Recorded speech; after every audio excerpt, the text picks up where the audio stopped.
Hello and welcome 12 Commerce students. Today also in this class I will continue with the 14 principles of management. In my previous class I have already discussed these 6 points of principles of management. Among the 14 principles, already 6 principles has been discussed. Now today I am going to start with the 7th principle of management as given by Henry Fayol, the father of modern management. So the 6 principles that are already being discussed are division of work, authority and responsibility, unity of command, unity of direction, discipline, subordination of individual interest to group interest. So 6 points, these 6 points written in the board have already been discussed. But today I am going to start with the 7th important point among the 14 principles given by Henry Fayol. So the 7th point is fair remuneration. Fair remuneration. Now what is remuneration? Remuneration is payable to worker. Remuneration is the payment for the service. The services rendered by an employee, the important services, the valuable service that is provided by an employee that has a payment, and that is called remuneration. That payment may be in the form of salary or maybe in the form of wage. Whatever it is, it should be fair. It should be justified. It should give some kind of justice to the employee who has rendered the valuable service to the organization. They have helped the organization to achieve the goal. So the remuneration provided to them must be sound. It must be fair. It must be satisfactory. Management must ensure a fair reward for the work and decide equitable method of calculating wages. Now it is a reward for risk taking. It is a reward for working. So it should be fair, it should be satisfactory, it should be sound. So this is the 7th point. 8th point is effective centralization. Point number 8 is effective centralization.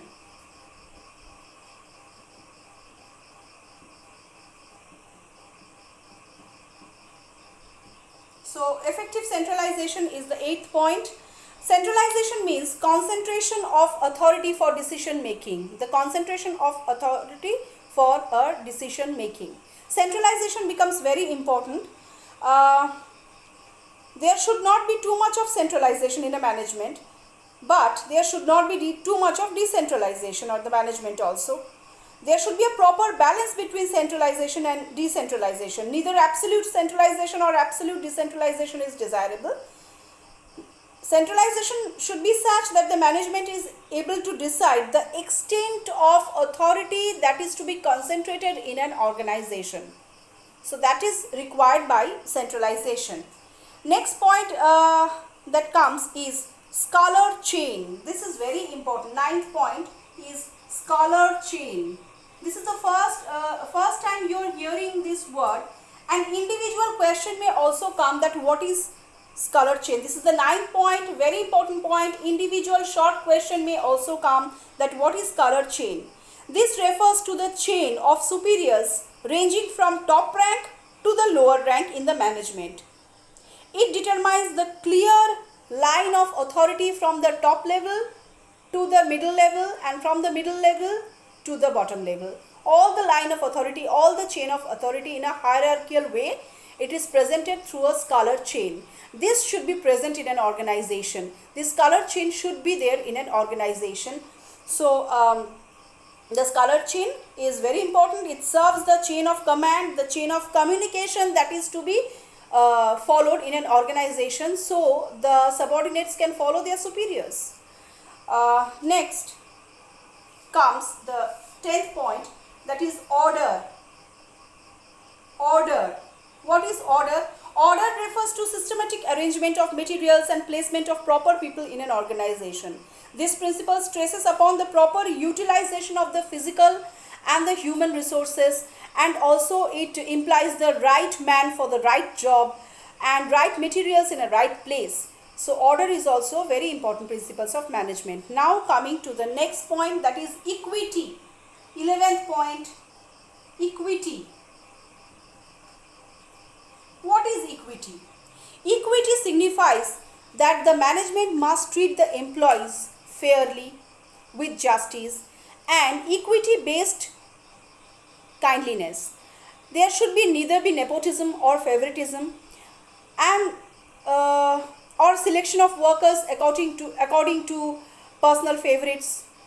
There should be impartial judgment. Everyone should get work according to their ability and not according to someone's favorite. So there should be fair and justice treatment. There should be fair treatment given to everyone working in an organization. Equity promotes a friendly and a healthy atmosphere, an amicable atmosphere which helps the working condition. It provides a very sound working condition. If there is healthy atmosphere prevailing in the organization, working condition also improves. So the subordinates, this employs the loyalty of the subordinates. So there must be equity. Next is stability in the tenure of workers. Number 12 is the stability. Stability in the tenure. In the tenure. Tenure means term. Stability in tenure brings prosperity in the organization. How?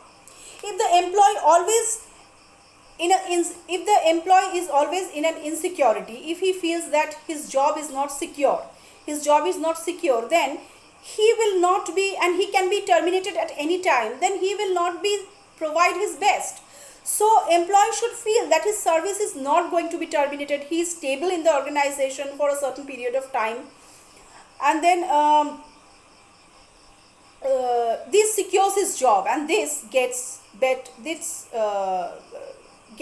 the organization better results. This helps to the organization to get better results.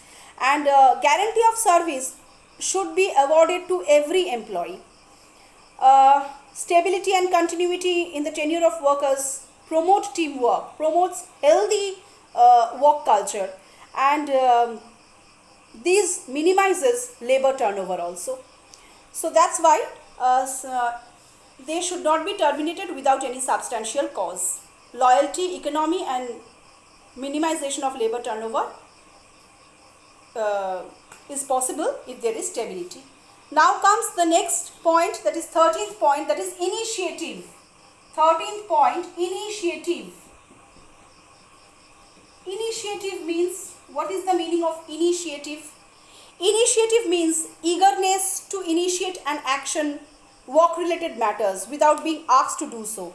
It is a powerful motivator of human behavior. Everybody must have initiative to work. It is a motivation, and every person has his own inspiration, has his own mental faculty. Every person is the mental faculty of his own. So he can, every person must be provided with the scope to do, to improve his work performance, to make improvement in the original plans. That much independence he must have. That act as a motivator, and if motivation is there, that adds to the inspiration, which will ultimately increase the initiative. It will create the initiative, the eagerness of every employee to work without being asked to do so. And the last point among the 14 principle, the last point among these 14 principle is esprit de corps. Esprit de corps. Esprit de corps. It means esprit de corps. It means unity of strength. Esprit de corps means unity of strength and team spirit. Cooperation and teamwork is very essential. There must be a constant effort in the organization so that teamwork, groupism prevails. It ensures the unity and high morale. And company should not follow divide and rule to break this unity, because unity brings a healthy atmosphere and a good working condition. It infuses a spirit of teamwork in the subordinates. It settles them, and the manager should always infuse this kind of team spirit within the organization so that the good working culture prevails. So these are the 14 principles given by Henry Fayol, the father of modern management. Take a snapshot of these 14 principles. Also, these 14 principles I am going to provide to you through the PDF. If you don't take the picture also, go through the PDF, see the description is given. In the PDF, I have provided the answer for you. So please learn this answer, because this is a very important question and the main question of the second chapter, that is 14 Principles of Modern Management by Henry Fayol. Till then, goodbye.